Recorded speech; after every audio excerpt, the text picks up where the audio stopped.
Hello and welcome to a University of Calgary webinar looking at how universities can assess their international partnerships with a tool developed right here, the International Partnership Assessment Rating, or IPARI.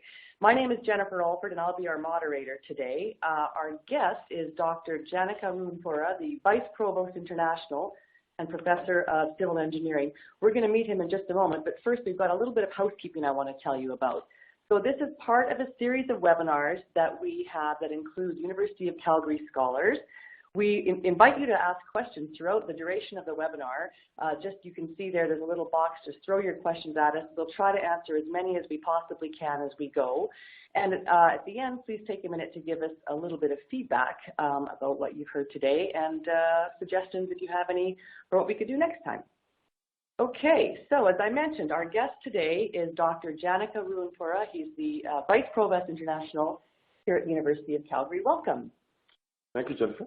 Now, we know who you are. One thing we want to do before we get going too far into this is we want to ask our friends out there in the internet world to tell us a little bit about who they are. There's a poll question up there, I think.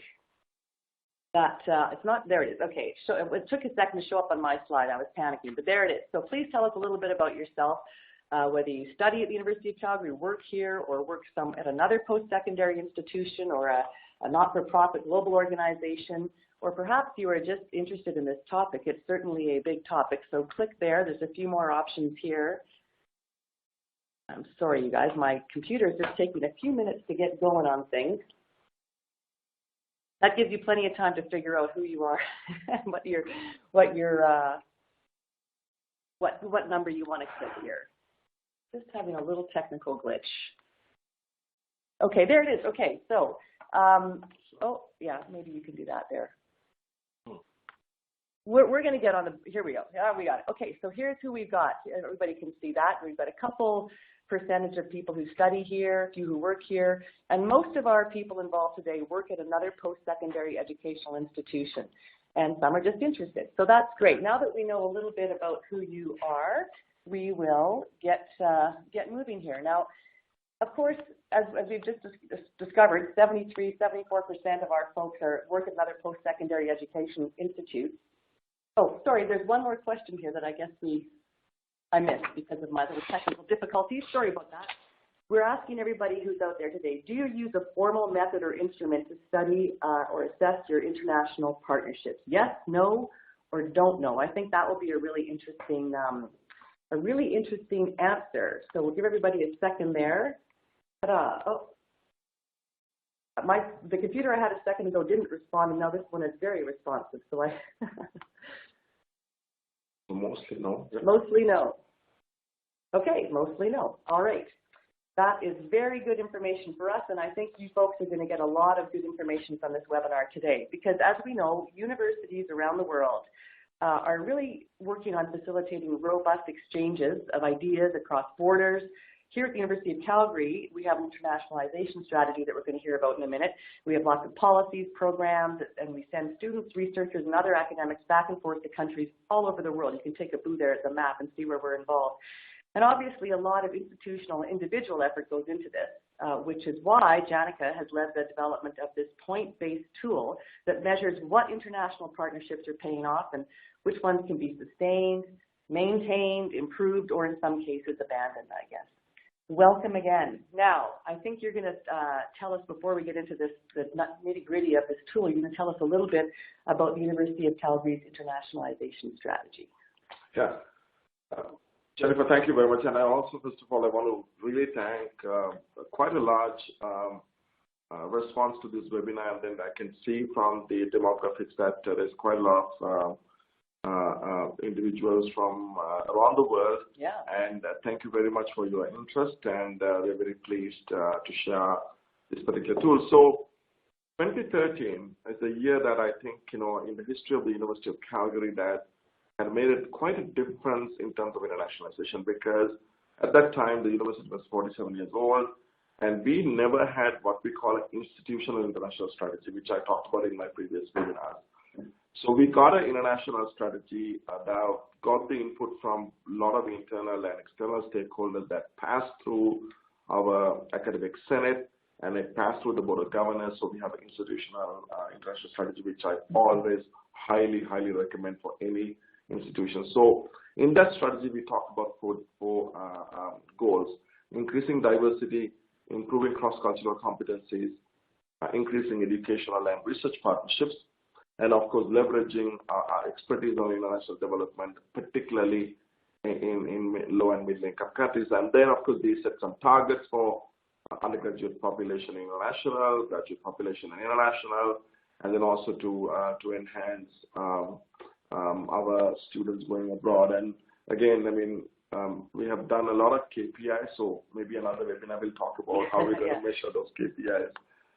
So why we want pretty comprehensive strategy. Yeah. So why we have IPARI, and I must say that I'm actually, I mean, I as a professor I have done international relationships, partnerships, and things like that, but I was not in the international space as an administrator. So when I started that role in 2013, and I was, at the same time I was learning about things, and whenever I ask my staff about how many agreements we have, they give all kinds of numbers. Like, today is 300, tomorrow is 350, next month is, 425. And when I ask how many of them are really working, and they just scratch their heads and they couldn't give me an answer.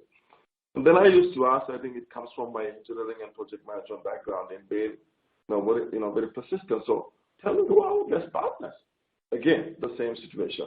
And they used to say that, I think it is this institution.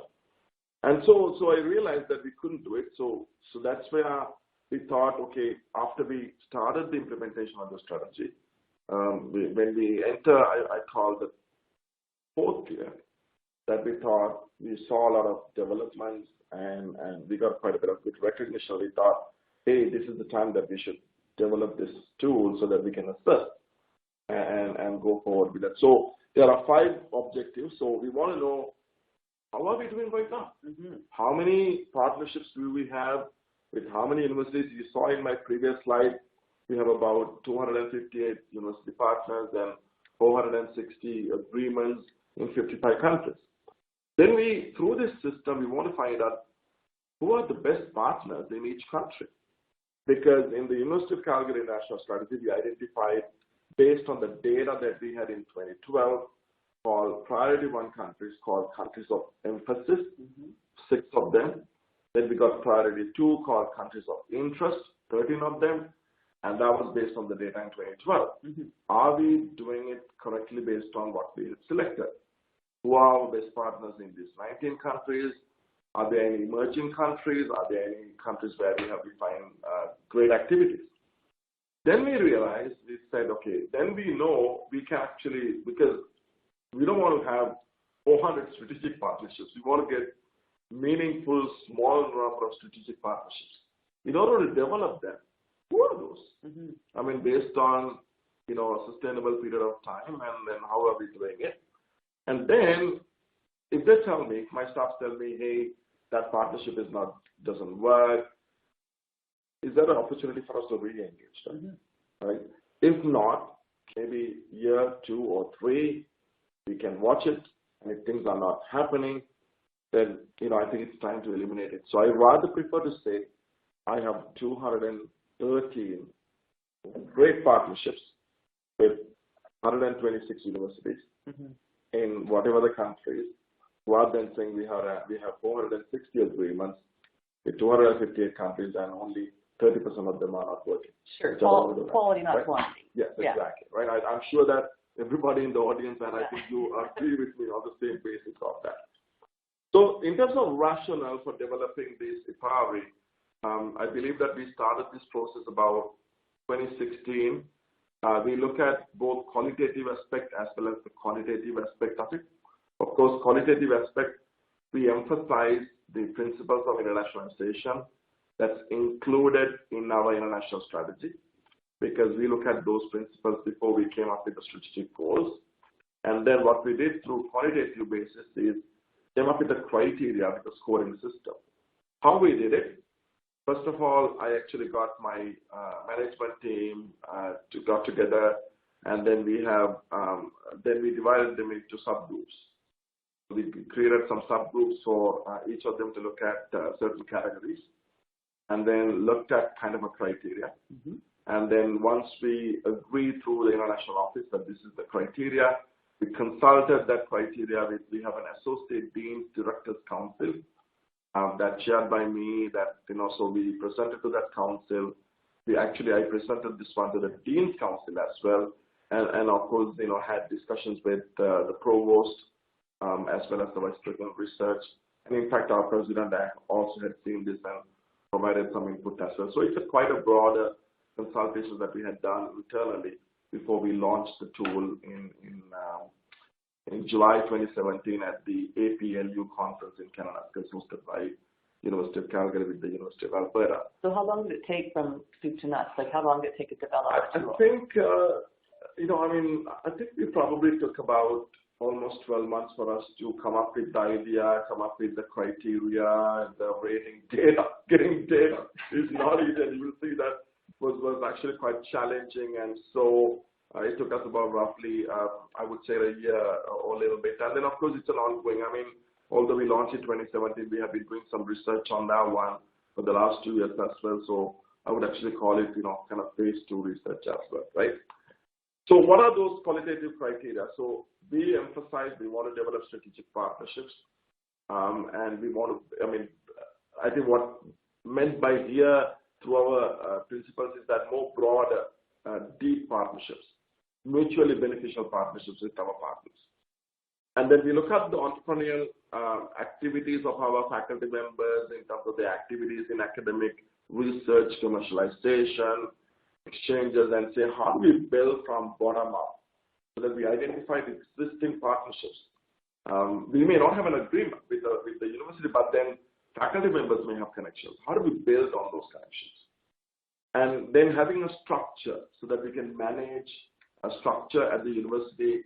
I mentioned about the Associate Dean's Council that came as part of that to support more collaboration between my office, which is the University of Calgary International, and all the faculties and units in the campus. Developing incentives, creating grants for students, faculty, and staff. Recognizing them, we actually have now a new International Association Awards. We have done it for 2 years, that we recognize so many on that for different activities. And then also to ensure that we do activities related to capacity building. We ensure risk management principles, because some partnerships we cannot do it due to other activities happening in the world. So it's not safe to send our students and faculty and staff. And then, of course, sustainability is key. Developing sustainable relationships is very, very important. Now, before you go into the next slide, we have a question here from someone asking us to share any Southeast Asian countries in our top partner list, and if we could elaborate on our definition of inactive partners. Now, I know we may not want to get into that. So I can definitely say we have a principle. We actually thought to respect all our partners. Yeah. There are universities from that region as well. All I can say is that, just hold on until I go through a couple of slides. We decided not to mention the names of the universities so respectfully, because, some of them will take it in a positive way. Some of them may not take it in a positive. So, but we will tell the location rather than the name of the university. Okay, that's good information as we go forward. Yeah. So in terms of quantitative criteria, the IPARI has 3 categories, and our audience, based on the demographics, I can see that many of them will understand that we do activities related to mobility purposes. We do activities related to academic collaborations and programs, and also we do activities related to research. And so these are, the point scheme is not the one as a researcher. I'm not that 100% justified these are the right number of points, but this is ongoing research that we will do. I'm hoping to actually use one of our postgraduate students to work on this one to enhance that criteria.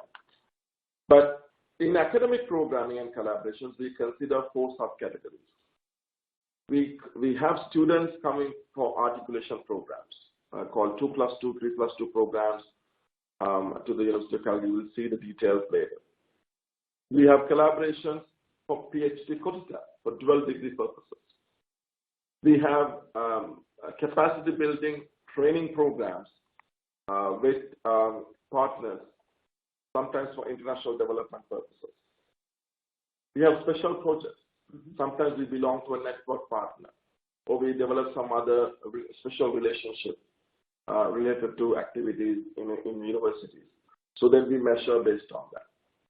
For mobility, there are three categories. Of course, the most important student exchange activities, staff exchange activities, and then the third one I call niche collaborations due to mobility of programs, which I'm going to talk about a little bit later in the detailed category. In terms of research, we look at 4 subcategories. Are there any agreements, specific agreements related to research between the universities? What about the publications, co-author publications between my university and the partner universities, and in which area? What are the other activities that are related to research? It could be commercialization, informal supervision of students, and things like that. That may not have a dual degree, but we still have activities. And then the fourth one is connection to research teams in terms of funding. We have kind of the dollars that we raise through projects with the partner university. Okay.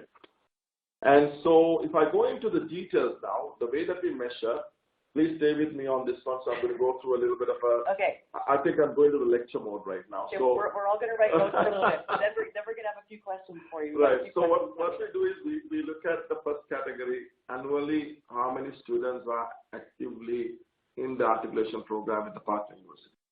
And depending on that, if you have up to 5 students, we give 1 point. 6 to 10 students, we give 2 points. This is the criteria that we agree through various committees that I mentioned. Then we look at the PhD quota. If we have up to 3 students with a partner university, 1 point. More than that, 2 points. If we offer a professional training program with another partner university, I can give an example. We have done it in Mexico, we have done it in China, we have done it in Hong Kong as an example, then they get 1 point. If we engage with special projects for international development, whether it's in East Africa, whether it's in South Asia, or we have an office, like for example, we do have an office in UNAM in Mexico, and things like that. And then, and if you belong to a network partner on a certain initiatives, like for example, in Berkeley School of Education, there is a certain partnership with 4 universities. So then we added that one as a network partner, right? Yep. So they get 1 point. In terms of mobility programs, first we look at how many students in total between my university and partner university that have been engaged in the academic year for exchanges. Then we all know that the balance of exchange students is very critical. So with a certain threshold, we measure, is it a balanced or not balanced? If it's balanced, you get a bonus point. Right? Balance means they're going back and forth. Back and forth, and again a threshold. I mean, threshold can be maybe 2 students, right? Or 1 student, right? So, and then we look at the scope of exchange and say, is this exchange limited to a faculty or a department, or it is broader? Then you get points for broader. Do we have any niche collaborations for mobility purposes? For example, there are faculty-led group study programs, or the GSTs, group study programs. And if we do it with a partner university, do we have students from the partner university involved in it, studying with our students? The number of students from the University of Calgary. If it's more than 15, then we give another point, right? And there are other mobility opportunities like the volunteer work, the internship work, and then we give 1 point. So we can get extra 4 points for other types of mobility programs. Do we have an active faculty or staff exchange program with the partner university? And then the last one is sustainability. For example, if we have over 10 years of active exchange program with the university, then we give 1 point. I mean, I can give some examples. I know with one German university, University of Stuttgart, I think we have over 30 years of exchange agreement. We are going to celebrate this year 25 years of a relationship with University of Amsterdam in Netherlands in the fall. So these are, I guess I would give more than 1 point because it's more than 10 right now. Maybe we should look at giving extra bonus points down the road. In terms of research collaboration, we give a point if we have a specific research agreement between the university and the partner university. If you have other activities such as commercialization, other type of collaborations, we give a point. Then we measure the joint publications through the Scopus research engine. And of course, I must say that we measure them medicine, non-medicine, because there are a lot of publications related to medicine with the clinical area as well. There are also some disadvantages to certain faculties like arts, social sciences, and humanities. I hear that their publications are not very well tracked to that, but we are trying to enhance that. But through Scopus, we identify a number of publications for a given year, up to 25, 1 point, 26 to 52 points. Then we look at how is this publication range discipline. Is it for only one discipline or beyond one discipline? Then you get extra points. And then we also have the last one, joint research funding. Up to $100,000 if you raise in that academic year, you get 1 point. Then 100 to 500, 2 points. And likewise, we measure. So this is how we get the points now. Okay, now let me ask you a question that someone's sent in here. Earlier on, I think you talked about the different areas that you wanted to examine in the strategy, and one of them was entrepreneurialism. So how does that get infused in all these things we just talked about? So entrepreneurship is actually, you asked the question in the right slide. So the green area that I highlighted in this slide, so the joint publication, sometimes we find that our research is published with the researchers from another university, joint publication, but nothing beyond that. So what we have done now is that we consult those faculty members and say, hey, we know that you have published it, but can you help? Can we help in terms of enhancing that relationship to be on that? So we have developed it with some of those institutions with joint research workshops so that they develop a research agenda. Like one of them recently developed a 5-year research agenda, and they are now raising funds to support that, right? And we suggested to do PhD co-tutor program, right? In another case, we actually are working on developing a joint master's program. Right? So it's like taking it in a little bit further into a more broader projects within the universities. Okay. Here is the picture now. Okay, let me explain this picture very clearly, and then after that, I could actually go. The other ones I will go a little bit fast. Yeah. So here's how you cut the data. Yeah, right? cut the data. Yeah. So when we did it for this academic year of 2017 to 2018, you can see that we have, I'm going to highlight the one with the left, the circle, called academic collaborations. You can see there are 17, 14 plus 3, 17, right? Then there are mobility, that's 30 plus 3 plus 97, 130 of them are mobility partners, right? And then the research one, there is 179, if you look at the bottom one, partners. So that from that picture, it tells us 3 of our partners are actively involving in mobility, academic, and research, which is brilliant. 97 of them are actively involving in mobility and research, and 14 of them are actively involving with academic and research. Right? And then you can see 49 outside of it. What does that mean, Jennifer? What do you think the 49? The 49 was the problem this year. Yeah. So this particular year, 49 institutions out of the 258 did not have any activities. No activities related to mobility, no activities in research, no activities in academic. You're going to watch them. So it sounds like you got some calls to make. Absolutely. We're going to do that, and that's what I call re-engaging and looking at it. Yeah. So similar picture now. I talked to you about the countries of emphasis. So the 6 countries of emphasis we have. This is the picture in there. But I'm happy to see that the 3 partners that we talk about, comprehensive, are actually from the countries of emphasis. So that means we have addressed that quite well. Again, there are 13 of them that we can see that we need to have a discussion about what are we going to do with them. And then the priority 2 countries called countries of interest. Of course, you see that now quite a number of good partnerships are there. There's about 92 of them are actively in all categories. Weakness in this one is no academic partnerships. That means no dual degrees, no articulations, no international development. So something for us to watch it. And then you can see 18 of them are not active in that category. Then we can go to a region, like a European region, for example. In the European region, we have 80 partners that are active, and 10 of them are not active, right? And then we can see that in Asia Pacific, quite a lot of activities. Certainly that we actually quite happy with activities in this region. I think there's 92 active partnerships in there. Active partners in there. And then we can also see that 23 of them are not active as well. So I did quick math, those who, if you're looking for 92, we actually say 16 plus 3 plus 36 plus 10 plus 27 is 92. And then we have 23 not.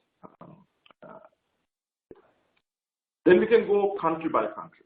So this is the picture in Australia. I just picked one institution as from countries of interest, which is the priority 2 country. So we can see that we have 16 active partnerships, active universities, with 32 active legal agreements. And that particular year, we generated 904 joint publications. Brilliant. Again, 0 inactive partners. With Australia, we are doing phenomenally well. That's what you like to see. That is what I like to see that. With China, as another example, which is a country of emphasis, we have about, quite a lot of partnerships, 37 of universities with 87 active legal agreements, with 485 joint publications in that particular year, but 6 of them are active. So we have to now look at it and say, how are we going to do with those 6 partners, right? So someone has asked a question, what do you do as we look at all this data from different areas and different countries, what's our sort of strategy? What do we do with countries that are at war? Just patience. Okay. I'm going to talk about it. Yeah, all right. It's a brilliant question. Okay. Thank you. Thank you. Then we look at it and say, okay, out of the 258 university partners we have, who got the top 5 stars, right? And then you can see that we got 39 out of the 258 got the top 5-star ratings, right?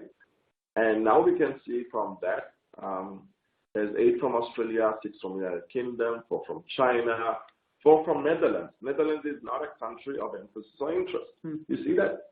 Some of the other countries that had come up to the top 5-star rating thing. And that includes countries like New Zealand, Sweden, Denmark, Finland, and Italy, and South Africa. The rest of the countries are in our countries of emphasis or interest. And someone's just asking, it's a good time to maybe just interject for a second, and I know it's part of the internationalization strategy, but what was the criteria for determining the countries of focus, the countries of emphasis? I mean, obviously a lot of thought went into that. Yeah, so I was part of the committee at that time as a member of the task force from Faculty of Engineering, Schulich School of Engineering. But I am not 100% sure that we went through a really, what I call a very in-depth criteria. But what we did is we consulted from each faculty, asked each faculty to provide the data. We look at the travel pattern of faculty members and students, where they were going. And then also we looked at the research collaborations, right? But also the president and the provost had consultations with the downtown community and with some government representatives as well. And that's how we came up with that, right? Also, we look at some of the political, social, economic factors that at that time and pick the countries based on criteria. And if you're interested, there is a book chapter on the international strategy development that we recently published through NAPSA, called Senior International Officers. There's a chapter 4 on this one. It explains very clearly. Oh, great. Written by my provost, my boss, Dr. Drew Marshall, and myself. If you're interested, then that is a good book that talks about the process that we did in terms of development. Okay, and just while you're taking a breath here, I've got another question for you from someone, and that is, what's the tool that you use to consolidate all the data? Was it Excel? Was it MoveOn? And how do you keep track of professor exchanges and research publications? So, a number of different data sources then. So, of course, as a tool, we used Excel with some macros to develop the data, which you are now going to go to a more online portal. But we use partly MoveOn. We use Scopus. We use the data from the research services in terms of the funding and some of the other agreements. So it's a combination of data from number of sources that we have used, and then also various different data structures through our study abroad unit, through the registrar's office, because my office is not in charge of recruitment of students. That's done through the registrar's office. So it's a number of different data sources and programs that help us to gather this data. Thank you. Okay. So then, Jennifer, this is our top 10. These are our top 10 partners. So I'm only showing the location. As I said, we don't want to talk about that. Because we value all of our partners. We value all of our partners. Correct. Thank you. Politically great. And so Australia, so our top partner is from Australia. The partner 2 is from Mexico, then from US, then from Denmark, then from US. You can see the top 10 partners. That is 5-star rating, the top 10 partners, right?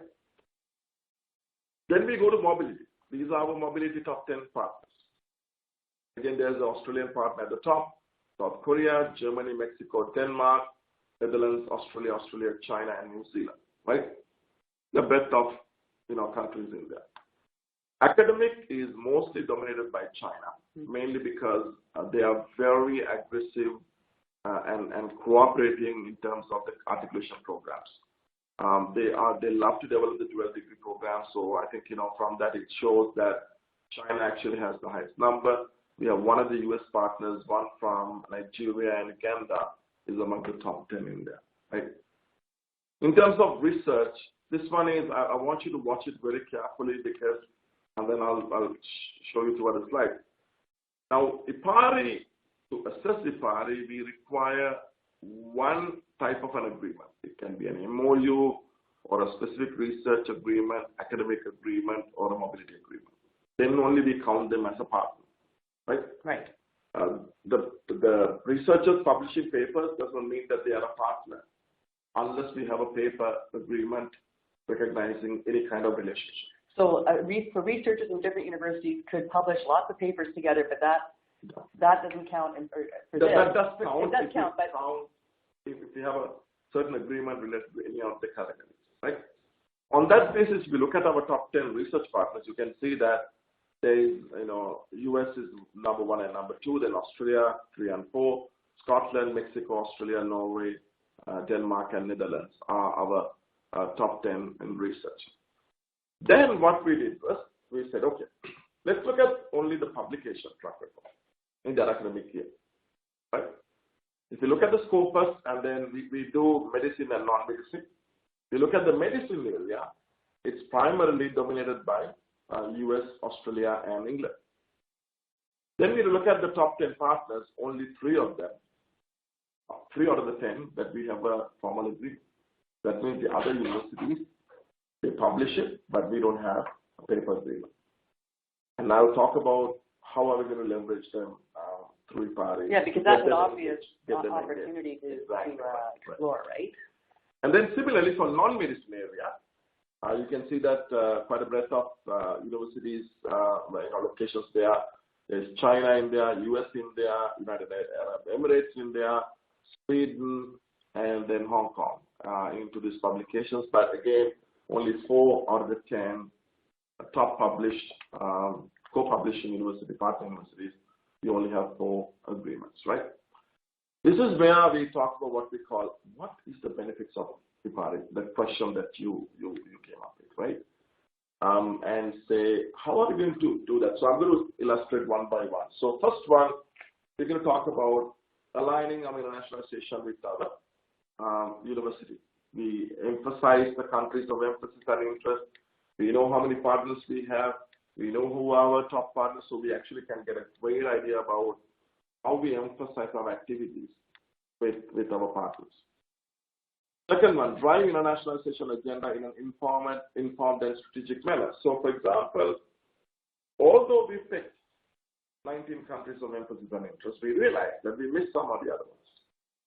So we missed Netherlands, we missed Finland, we missed Denmark, Sweden, and places like that. So we are going through a review of the international strategy in the fall and potentially a renewal of the strategy. So this will enable us to look at it in a more broader way to university partnerships, the countries where we have strongest links, so that we can actually drive the next phase through that way.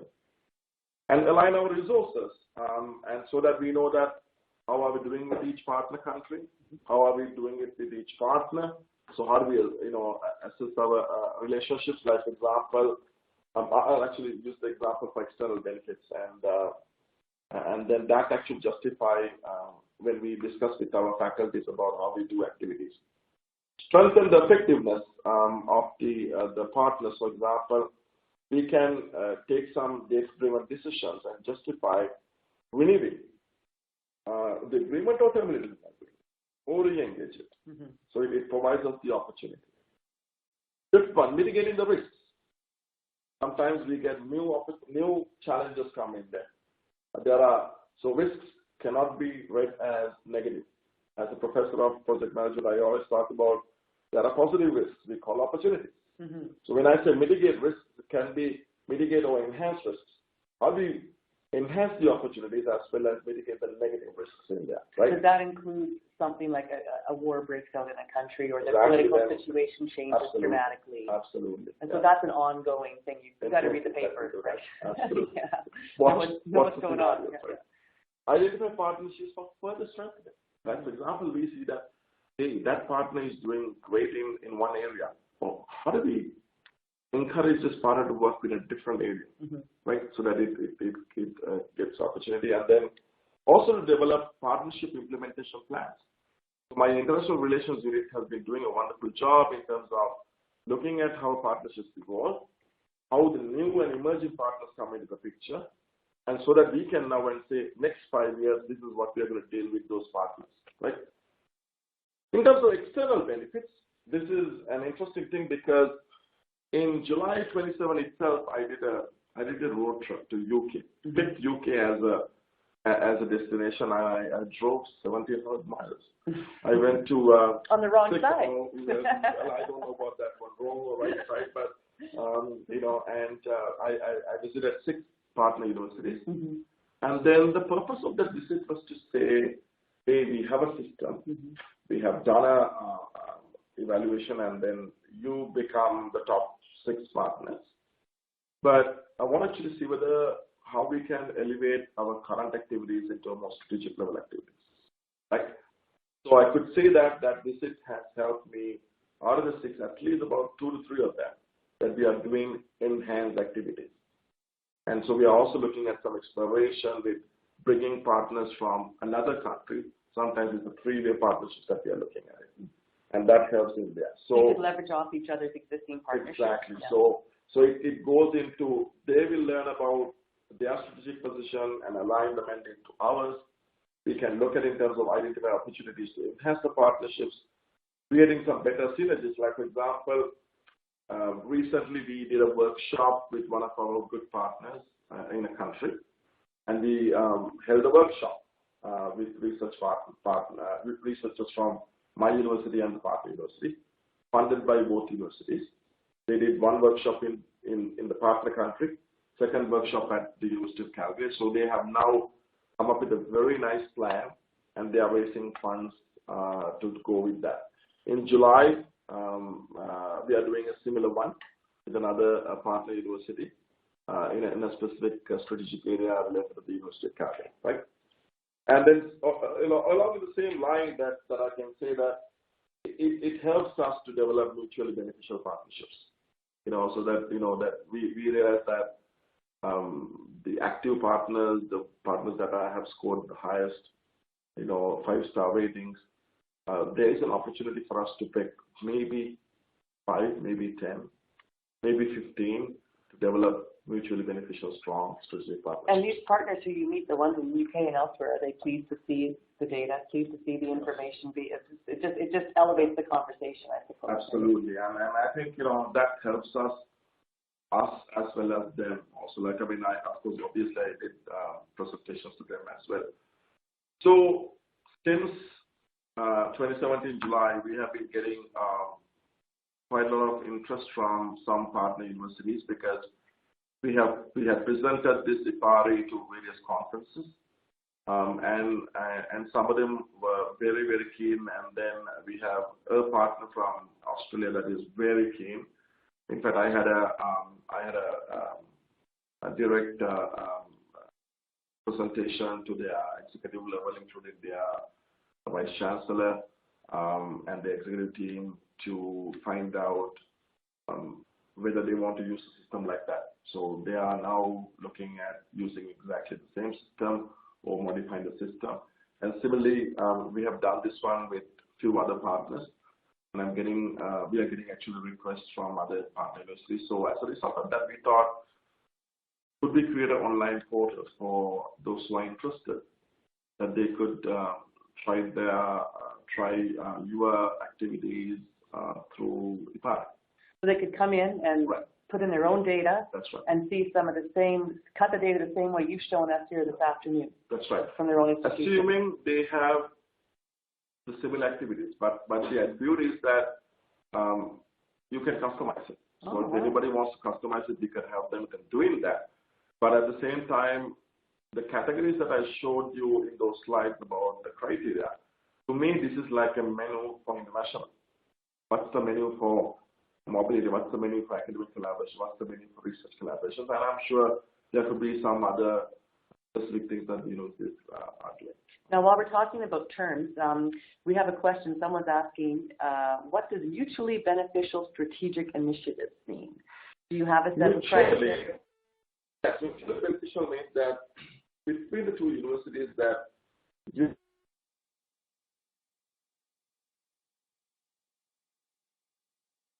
and it can be activities, let's say, for example, joint, group study programs, having dual degree programs, or our researchers go and raise funds and develop research projects. I actually like to add this one. I'm, coming from the project management background, sometimes I call 4-entity principle.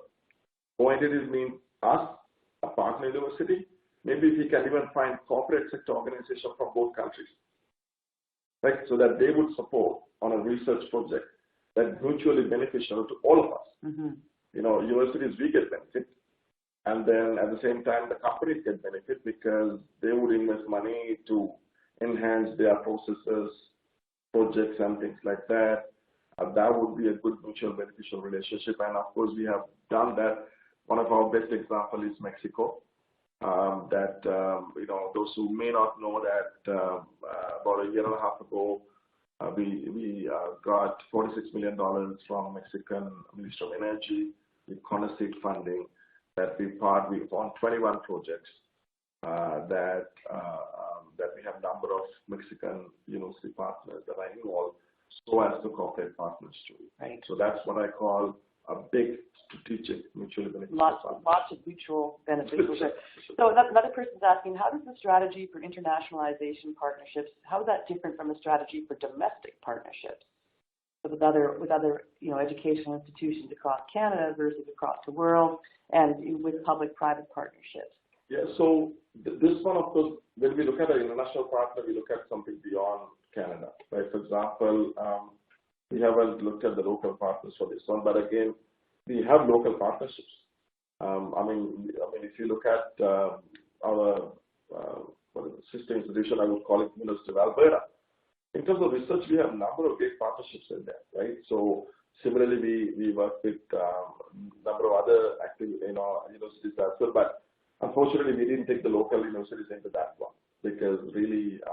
But you could develop a system that's similar. Because those are partnerships one needs to assess as well, right? Absolutely, yeah. So that's well, yeah. And did you assess general agreements, university-wide partnerships, or also your specific partnerships, those you may have for just one academic unit? I think you kind of addressed that. You looked at the big and the micro and the macro. We got any type of agreements that are either related to university-wide or faculty school-wide.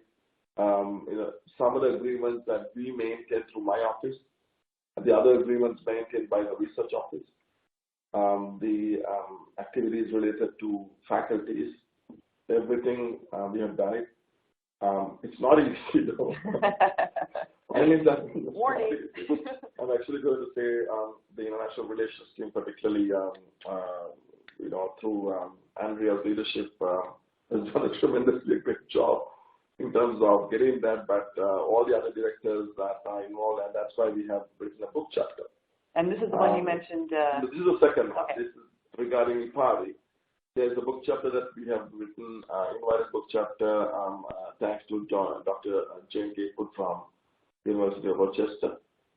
This book is expected to come out in January next year through NAFSA bookstore. And it's called NAFSA's Guide to International Partnerships, where, three of my directors, Andrea, Savera, and Colleen, as well as Scott Wu. Scott was our information officer. Now he's one of the partnership officers that we wrote this paper together, book chapter together, and we hope that this will come out in January, so that we can share that. And tell us again the book chapter you mentioned before that you wrote with Dr. Drew Marshall. Yeah, that one is actually called Senior International Officer. It's edited by Dr. David T. Moria. That was published in actually last month in NAFSA. And there's the fourth chapter called International Strategy Development, written by Dr. Drew Marshall, the Provost of the University of Calgary, as well as myself. Now, we've got a couple more questions I'm going to ask you here. One is, someone's asking, is there any inter-Canadian university collaboration regarding international partnership development? So do we work with other Canadian universities on our international partnerships? We do. Actually, there is an initiative that called CLIck that a number of Canadian institutions are working in terms of a mobility program with China. And that's something that we have discussed, and of course, as you probably know, that we belong to what we call the U15, the top research intensive universities in Canada. In the U15 international table, that we have discussed about how do we develop more broader partnerships beyond CLIC. And recently we initiated an opportunity with Australia as well, which is still in the cards, and also to looking at maybe University of Calgary with another partner university, maybe in the east, partner with a university or other universities. The easy one is research. Research, we can develop quite a bit of great relationships. So as the mobility. Challenge is academic part. For example, if you want to do, like developing dual degrees easy with one partner. Right. If you want to do a three-way partnership, then the challenges come in terms of the governance, in terms of how we're going to issue the degree. Like in a dual degree, yes, partner and us maybe give two certificates. Or what we call the difficult one is put both logos into one certificate, which is really difficult. Imagine having more than one institution involved in that in terms of giving academic recognition. Those are challenges, but I think there are a lot of opportunities in the mobility, a lot of opportunities in the research, but also in the academic areas, but except when degree granting type of opportunities are challenging. But we could set up classes for students to take in other institutions that can be recognized. Love to do it. If any partner, if Canadian partners are interested, you're putting both hands. Happy to do that. Now, I want to drill down a little bit because this question keeps coming up here. And I guess the question, like, do political issues affect your scoring in some way? So how do you, if let's say a development's happening, a political development's happening, or something's getting a little bit dodgy somewhere, I mean, how quickly do you kind of like get together and discuss that, and how quickly does that situation trickle down into your decisions and your agreements? Yeah. So politically, when these things happen, of course, we take a very serious look at it. Of course, we have our risk management unit that constantly monitor things. Now, this even goes beyond my level. At the executive level, with the president, the provost, and the team agree and decide the current situation, and then we decide to move ahead with that. I'll give an example. I mean, I'm going back to 2005 to 2010. That when I was a professor and also the director of the project management program, we offered the University of Calgary degree to an oil company in a Middle Eastern country. And we graduated 140 students, and they were given the Master of Engineering degree from the University of Calgary. The great benefit, and we actually got some of those students to do a PhD after that. But that program stopped after 2010 because due to diplomatic relations and certain other words that I don't like to say, that as a result of that, we had to stop that process. So likewise, we constantly monitor them. and we deal with it. And Jennifer, I'll take the opportunity to talk about this one because now IPARI only assess the university partnerships. We are trying to look at enhancing IPARI 2.0 into looking at principles of internationalization with some of the other aspects of how we look at social, political, economic, and the like in terms of impacting how to establish new partnerships and to maintain the partnerships. Again, IPARI does testing existing partnerships. But we want to expand that one further into say, if you want to get a new partnership, how do you assess that? Right? For that, I think we are going to be looking at, I'm not going to give the trade secret, but there's three different angles. IPARI is one angle, and then those factors would become the second one, and there's another third element that we're looking at it. And hopefully, if we get to work on that one, and we might be able to come up with that model in about a year or two. So stay tuned because there's lots of, like you said, there's this portal that's going to be ready soon, and the portal. I mean, the portal we are doing a lot of testing on the portal, and also to ensure that we have quite a good secure website for the partners. So we did the portal outside of the University of Calgary server. So we have given the responsibility for the University of Calgary IT department to look at it, and then bring that one to our server. And once that is done, and plus we are hoping to do a couple of sessions on IPARI. There's one actually happening at the CBIE conference in Winnipeg in November. I think we already got the approval for that.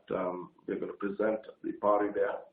And we are also targeting a couple of other conferences in the next academic year that include the AIEA conference and the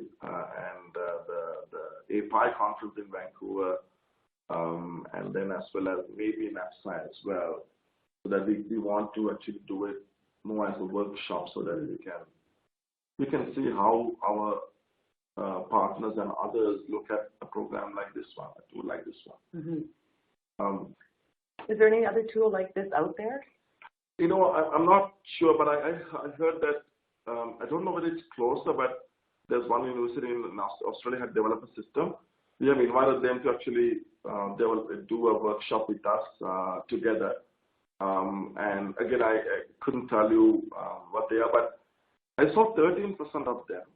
Today's opinion, the audience says they have a system like that. I'd like to know what that is, and if you would like to share with us, my email address is very simple. It's my first name JANAKA @ucalgary.ca. Please let us know how you are doing it, because I'm really keen to know how you are doing it so that we can compare. Maybe it will create us an opportunity to do some presentations and partnerships too.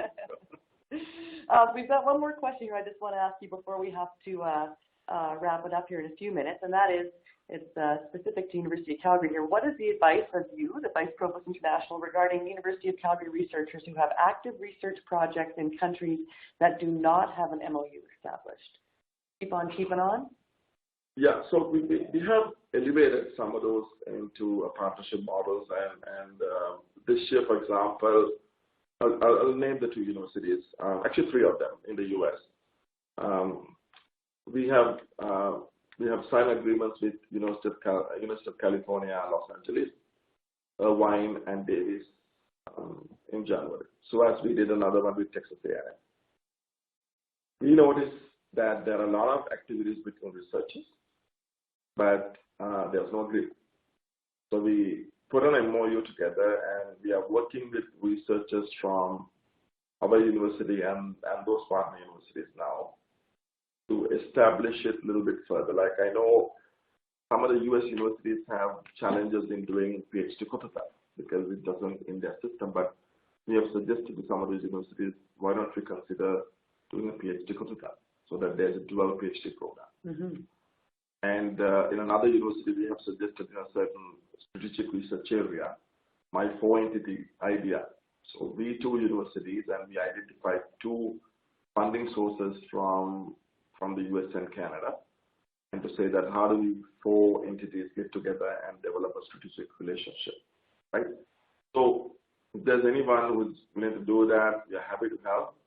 And I think, as I said, we really value our ongoing existing relationships with our faculty members. And we want to know them, and that's how we can elevate them. In fact, today, in about an hour's time, I have a researcher coming to see me to talk about exactly the same topic. Because, the researcher has various connections and trying to see how we can elevate to a next level. Well, everybody work together, right? So build on a relationship. Researchers have a relationship, and then why not try to expand that and build on it? Absolutely. Because the more the merrier when it comes to understanding all that and doing partnerships. Well, this has been very informative and very, I hope a lot of people out there have listened or have heard a lot of stuff that they didn't know before and that they've got lots of good information out of it. So the recording and the slides will follow, and they'll be posted here in resources so you can find them. And if you wouldn't mind taking a minute, you guys who are listening, and fill out the survey to let us know what what you thought of today. There's certainly a lot of information, Janaka, and you've obviously put a lot of work into you and your team into developing this tool. And I think it's very exciting that the tool will be available on this portal for other people to use and to learn from. And I think that is going to be really helpful, hey? When you look at some of the existing presentations and maybe the book chapter, we talked about the first analysis of IPARI, because in what we do in the first analysis, we look at a 4-year time framework, because we want to look at it in a long term. And then we got a snapshot for the 4 years. And then this year we did it annually, so we're going to do it annually. And also we can do a 4 or 5 year period or 3 year period and look at it. And that way it actually can identify partners who may not be active in a particular year, but could be active in the next year. So the beauty is when you have a criteria and a data, you can analyze it in whatever you want, right? So that's what we are going to do it in the online portal as well. So we give them an opportunity to go from a year by year or a combination of years. I hope that, I don't want to overpromise, but I hope that we can finalize the IT tools soon, and so that we can share that one with and so that when not only you, but when university administrators around the world ask their staff, how many partnerships do we have? Now I have to tell you, in fact, when I presented this one at the Academic Senate, and that question came, and actually we could right away say that this is the picture right now. And then you can show those slides, and you can cut it, and you know everything there is to know. That's really exciting. Well, thank you very much for making the time to come and tell everybody about this today. And thank you, everybody, for tuning in. I hope it's been valuable for you. Like we've asked here, please fill out the survey, and please stay tuned for the next webinar to find out more information about internationalization. Thank you all again very much. My name is Jennifer Alford. Janaka Ruwanpura has been our guest, and thanks again for tuning in. Thanks, everyone. Thank you for listening to our webinar, and so looking forward for our future webinars that we do.